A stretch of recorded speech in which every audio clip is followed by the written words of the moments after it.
Hello, fellow cyborgs, and welcome to my Harry Potter series reread wrap-up. This is really heavy. I think that was the heaviest stack of books I've ever lifted.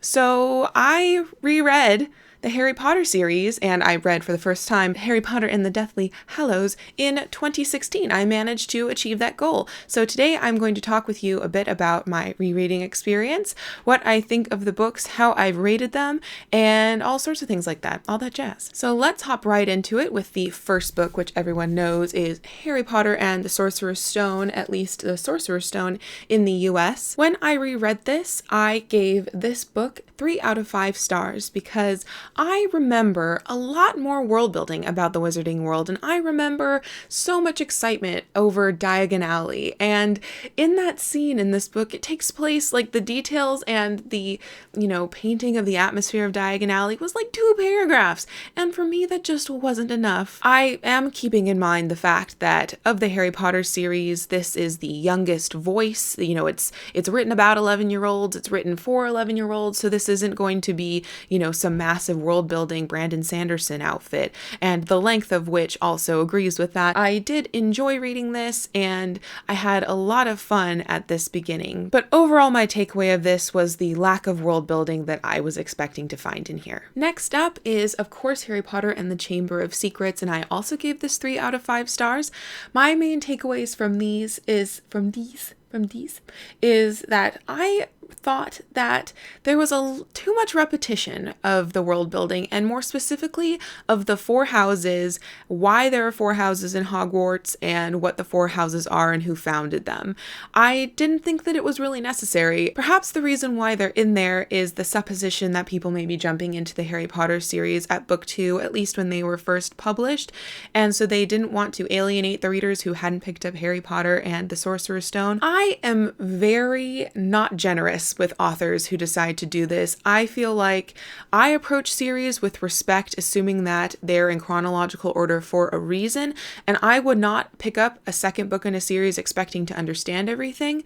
So I wish that hadn't been in here. I wish that Rowling would have just talked about Ravenclaw and Hufflepuff and Slytherin and Gryffindor like we knew what she was talking about, and if we didn't, then we would have to go back to the bookstore and pick up the first book. But apart from that small annoyance, I found that the voice in the walls, the mystery in this book, super creepy. I did not expect to be as creeped out by the voices that Harry hears in this volume, so that was nice. That was good to have that emotional reaction to it. At the end of the day, this got 3 out of 5 stars, and it's on the same level for me as the Harry Potter and the Sorcerer's Stone. Then we have Harry Potter and the Prisoner of Azkaban, which I believe is generally the fan favorite. Whenever I've seen anyone do the Harry Potter tag, they say that Prisoner of Azkaban is their favorite book.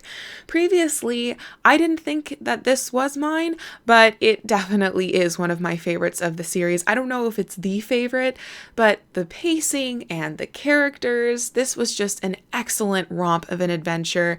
We get introduced to Sirius Black. We get to learn that the people, the adults around Harry Potter aren't necessarily going to be 100% straight with him because he's too young to know things that could endanger his life, which is definitely one of the themes that come up over and over again in these book series. It's like, come on, people. Harry's gonna have to deal with this, so you might as well tell him exactly what's going on. But in any case, I really enjoyed this, and this got 4 out of 5 stars, and perhaps the title of one of my favorite Harry Potter books. Then we move on to The Beast, which is Harry Potter and the Goblet of Fire. This one I previously thought was my favorite Harry Potter book, but upon rereading, I was very perturbed at how much time it took for us to finally get to Hogwarts. There was so much time spent on the World Cup and the horrifying events there and the Burrow and all sorts of things like that. And I'm not saying that I didn't enjoy that, but the first 3 Harry Potter books jump right into Hogwarts as fast as they can, depending upon how much Dursley crap had to go beforehand. And in this one, I was expecting it to jump into Hogwarts pretty quickly, especially since I love the Triwizard Tournament so much. I was so excited to get to it, and it took quite a bit of time to get to it. So that was a little bit The Triwizard Tournament in here, I also remember with like an inflated nostalgia. So this ended up getting 4 out of 5 stars from me. I don't consider it one of my favorite Harry Potters, but I really did enjoy it, to say the least. And now we move on to the dreaded Harry Potter and the Order of the Frickin' Phoenix with stupid Umbridge who ruins everything. This got 3 out of 5 stars from me because this volume incredibly halted my reread of the Harry Potter series. I was hoping to marathon the Harry Potter series in the month of June. I marathoned the first 5 books before A, I strained my neck from reading for too many hours, and B, Umbridge just made everything awful. As important as Umbridge and the meddling of the Ministry is in this book and how it applies to the real world, it just wasn't a fun reading experience at all. I also thought that Sirius in this, he became incredibly unlikable for me. After this book, I do not understand why people adore Sirius. He was moody, he was pouty, and he's a godfather who did not give a shit about his godson, who was in need of someone to talk to. For me, that was nearly unforgivable because really, Sirius, like, you're doing nothing, you're trapped in the Order of the Phoenix's house, and you still can't find the time to be a godfather. I just didn't like it. Also, if you have watched Crystal Lynn, I don't think that's her channel name now, but it was at the beginning. I'll link her video down below on emotional labor in Harry Potter. She talks a great deal about the pains that Molly Weasley takes of getting Grimmauld Place up and running and livable, and how she's completely unappreciated, including by Sirius, who's stuck in this house and yet never lifts a finger to dust. So anyway, Sirius and Umbridge kind of, they definitely brought this down like a whole star, to say the least. So this was not one of my favorites at all. And then finally in December, I picked up Harry Potter and the Half-Blood Prince. My mouth is not working anymore, so bear with me. This got 4 out of 5 stars. I really liked how Dumbledore and Harry were so closely tied together. I really, really loved the flashbacks into the past. I loved learning about that. That was one of my favorite parts, learning more about Tom Riddle and Lord Voldemort. I also thought that the sad events at the very end of this book were treated really, really well. I loved learning a bit more about the death rituals in the wizarding world, and I was also affected emotionally in this book a few times, which is a good indicator that this is a solid read. So this got 4 out of 5 stars from me, and I really enjoyed getting back into the Harry Potter world. I enjoyed it so much that I jumped straight into Harry Potter and the Deathly Hallows. I have not read this before. I have seen both of the movies, so I understand the basic events, what goes on, but I have never read this. So this was the only non-reread of the entire series for me. I ended up giving this 4 out of 5 stars. I really enjoyed it. I liked the historical background. I loved that extra information, but I was looking for more in here. I had expected the movies to have cut out some major awesome details and wizarding backgrounds and all that sorts of jazz, and I found that more often than not they stayed fairly true to the information in here, enough to where I wasn't completely wondrous at the information that I was reading for the first time. I also found that the pacing was weird, especially at the end. After the final battle, I really wanted to hear more about the immediate resolution. What was happening with these people? Who exactly didn't make it? How were we coping? Did Harry, Ron, and Hermione go back to Hogwarts? Did Hogwarts get rebuilt? Who married whom? Who works where?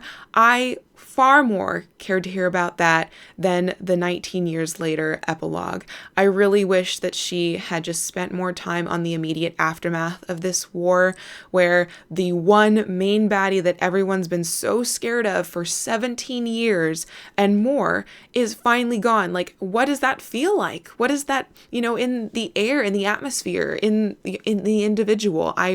There was just so much that wasn't answered for me in here. So I think that is mainly what dropped it down a star. There were a few scenes in here that made me cry, which was excellent because at the end of a 7-book epic series, you want to feel something. But for me, I wanted to hear more about the people that I had just witnessed them go through a war, rather than hear about the offspring of them 19 years later. So as you may have noticed, all of the Harry Potter books got 3 and 4 stars. There were no 5s and there were no 2s or 1s. For me, the Harry Potter series is not infallible. I grew up with it, but we only read the first 4.5 books when they were coming out, and I didn't carry on with the series fully until this year. And I read up through the 6th, I think in 2012 or 13, something like that. And for me, the Harry Potter books just don't touch me to my core the way some of the other 5-star books that I've been reading right now as an adult have. So I'm very happy with how I've rated these, and I am happy to have reread the series. I also find with the Harry Potter books, they're very hard to judge because I can't pay attention to the writing style. I have no idea how J.K. Rowling writes. I have no idea if I like it or not because I just immediately get transported into this world because I visited it so much in reading of the books before and in the movies since. It's just a really weird, completely biased sort of judging. So anyway, those are my thoughts on my reread and finishing of the Harry Potter series. I'm very pleased to have finished that goal, even though I was very skeptical at being able to do so. But fortunately, there were quite a few cheerleaders of you in the comment section of my goals update video who spurred me on to finish the series. So I appreciate that greatly. Thank you very much. I know there have been quite a few people who have been rereading the Harry Potter series this year, either in its entirety or partiality. I'd love to hear about your experiences doing so, so please let me know in the comments down below. Thank you for watching, and until next time, continue to be lovely. My patrons are really awesome in that they donate. Well, they don't donate. I'm not a nonprofit, but they give me money for making the videos and continuing the channel. If you are at all interested in doing this, my Patreon link is down below. I really appreciate it, especially at the time right now where I am unemployed. Oh my goodness, I'm also uneducated apparently. But in any case, if you are interested, there's a link down below. And for those of you who have been doing so and continue to do so, I really appreciate you. I hope that you have had a lovely, lovely 2016, and I hope to chat with you sometime soon.